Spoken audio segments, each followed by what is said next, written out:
जय सिया राम, हरिओम। ये supreme court के जो सीजेआई हैं, मुख्य न्यायाधीश बी.आर. गवई साहब, वो रिटायर होने वाले हैं भाई आजकल में। और रिटायर होते होते उनको मुसलमानों से भी गाली सुनने लिखी थी। अब क्या कहा जा सकता है।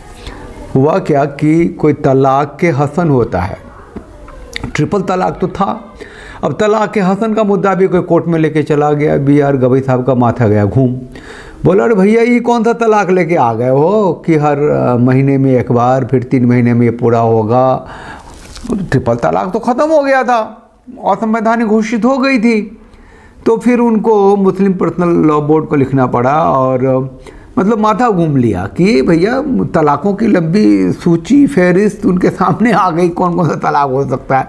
खैर उस पर थोड़ी सी बात करने के लिए आए हैं। बहुत सीरियस मुद्दा है कि हम जिस समाज में रह रहे हैं वहाँ एक दूसरे से एकदम विपरीत आचार विचार, संस्कार और जीवन शैली पद्धति के लोग एक साथ रहते हैं। तो है थोड़ा सा गड़बड़ियाँ हैं, जो कि बंटवारे का आधार भी वही था। खैर चैनल को लाइक कीजिए, शेयर कीजिए, सब्सक्राइब कीजिए, बेल आइकन को प्रेस कर दीजिए नोटिफिकेशन के लिए। और ये फ़ोन नंबर है, इसीलिए है कि आपके कंट्रीब्यूशन से, आपके मोटिवेशन से चैनल चलता है। अब ज़रा सा मुद्दे पे आ जाए। मुद्दा ये है कि 19 नवंबर जो गुजरा उसमें 2025 को The Supreme Court has sharply questioned the validity of Talaq-e-Hasan, the Muslim divorce practice that allows the husband to pronounce talaq once every month for 3 months. Supreme court ने एक सवाल पूछा है all India Muslim personal law board से और भी लोगों से कि भैया ये तलाक-ए-हसन क्या होता है, ये तो बताओ। ये कैसा कैसा इस्लामिक तलाक होता है भाई तुम लोगों में, जिसमें पति महीने में एक बार 3 महीने के लिए तलाक देता है। अब 2025 में ऐसा हो रहा है। जज साहब का माथा घुमा। वो कहते हैं कि कोई सभ्य समाज ऐसा कैसे कर सकता है, कौन सा कैनिबलिज्म है, किस दुनिया में हो तुम लोग। हुआ कि एक महिला कोर्ट पहुंच गई, बोली कि ट्रिपल तलाक तो माई बाप ख़त्म हो गया है, लेकिन मेरा जो शौहर है ट्रिपल तलाक तो नहीं दिया, वो तलाक हसन दे रहा है ना। वो 26 नवंबर को इसकी नेक्स्ट हियरिंग है, उसमें जो होगा आप लोगों को सुनाएंगे। अभी तक जो हुआ वो बता रहे हैं। तो सुप्रीम कोर्ट को लगा कि जेंडर इनइक्वालिटी है, जेंडर इनइक्वालिटी उसको लगा। सुप्रीम कोर्ट को अभी वो आया था ना, बुर्का हिजाब पे एक मुद्दा गया था सुप्रीम कोर्ट। तो सुप्रीम कोर्ट ने ऑब्जर्वेशन ये दिया था कि तुम लोग कौन सा वुमेन एम्पावरमेंट कर रहे हो। जो स्त्रियाँ अपने पसंद के कपड़े पहन रही हैं उसको भी कह रहे हो कि नहीं वो नहीं चलेगा, वो ठीक नहीं है, तो ये वुमेन एम्पावरमेंट थोड़ी है। अरे भैया तो अब यहाँ पे कह रही है कि जेंडर इनइक्वालिटी है।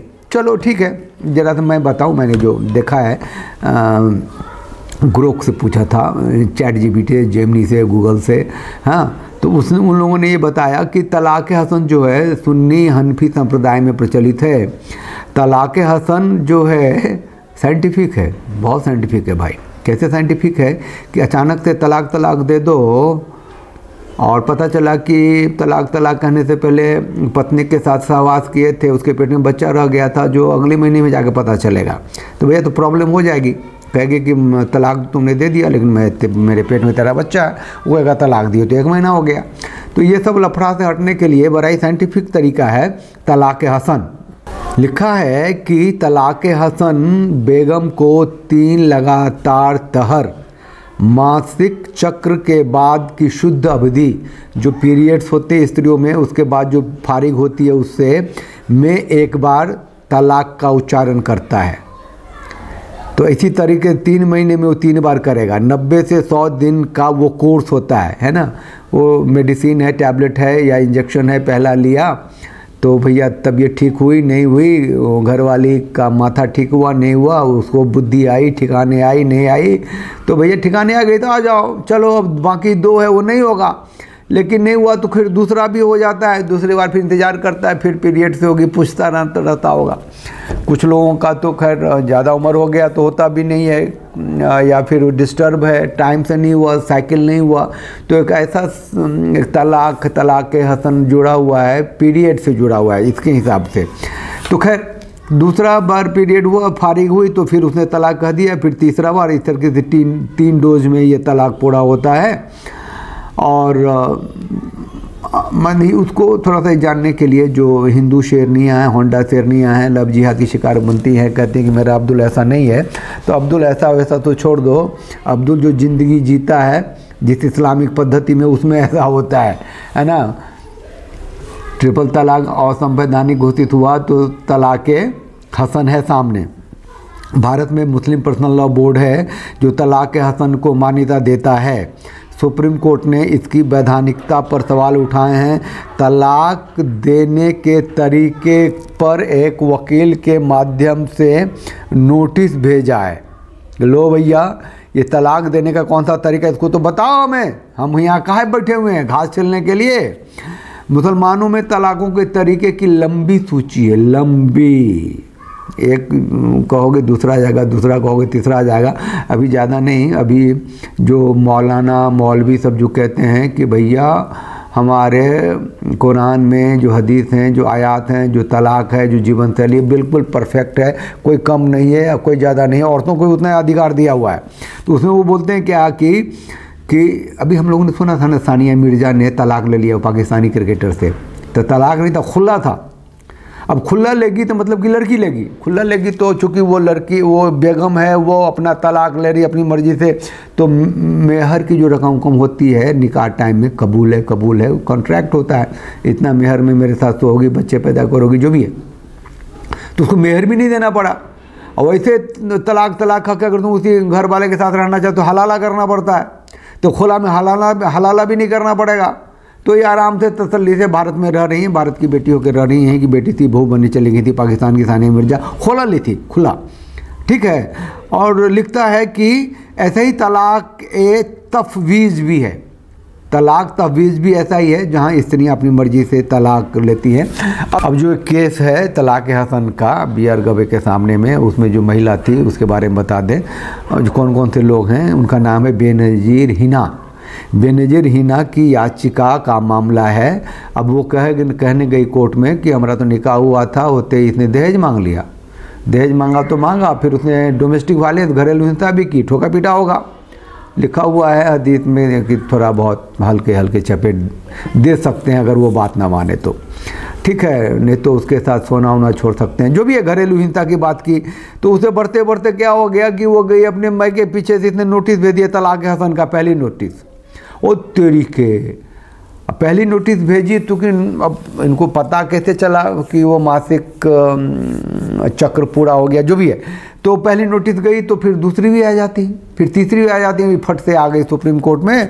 और सुप्रीम कोर्ट में तलाक़े हसन जो है उसको असंवैधानिक कीजिए, जैसे कि ट्रिपल तलाक जो है उसको कहते हैं तलाक़े बिद्दत, ट्रिपल तलाक को तलाक 3 बार बोलता है ना, को असंवैधानिक घोषित करने के लिए ये बेनज़ीर हिना याचिका लेके आ गई हैं। अगली सुनवाई 25 तारीख को है।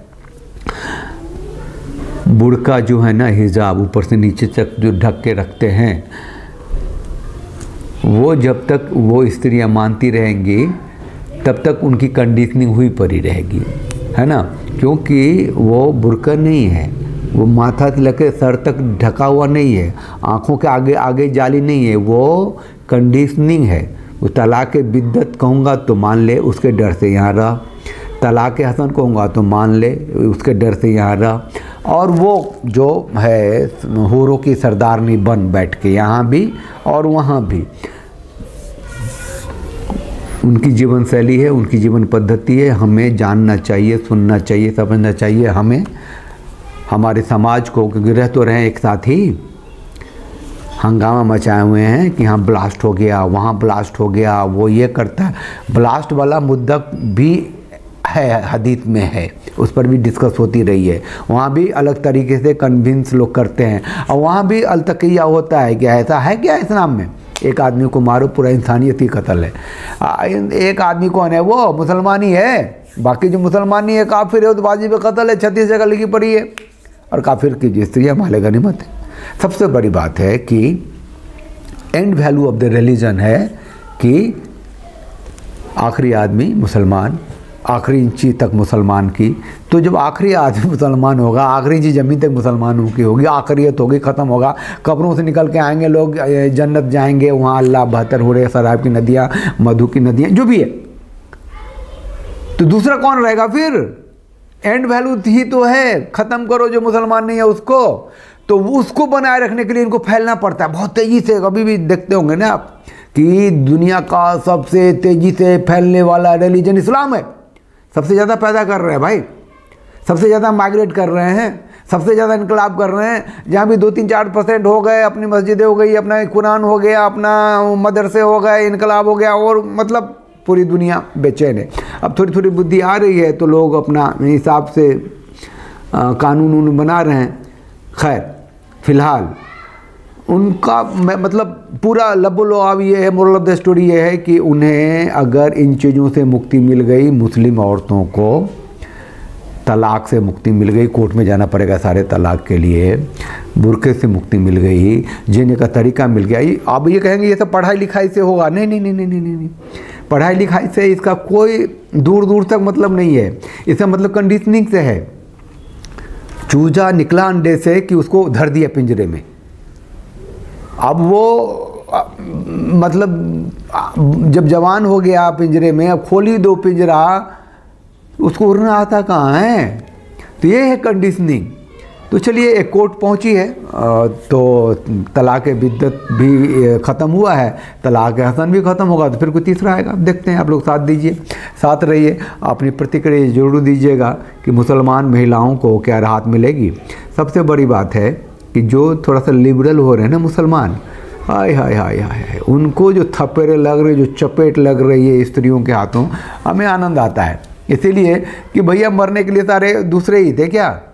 यहाँ मतलब कम्युनिज़्म और इस्लामिज़्म मिल करके जो हिंदू की जो चूँकि मेजॉरिटी में वही हैं, उसको जो पारिवारिक संस्था ख़त्म किया, धार्मिक अवधारणा ख़त्म किया, स्त्रियों को एक फॉल्स पावरहुड एम्पावर दे करके कानून बना करके जो ख़त्म किया है। हे भगवान, जिस तरीके से मतलब तबाही मचाई हुई है हिंदू परिवारों की संस्था पे ही है। मतलब बहुत ही ताकत है जिनमें, और एक इतनी गहरे से रूटेड हैं कि वो चल रहा है संस्था। नहीं तो इन्होंने पूरी कोशिश की थी ख़त्म करने की, अब ये उन पे आ रहा है, अब उनकी स्त्रियां खड़ी हो रही हैं।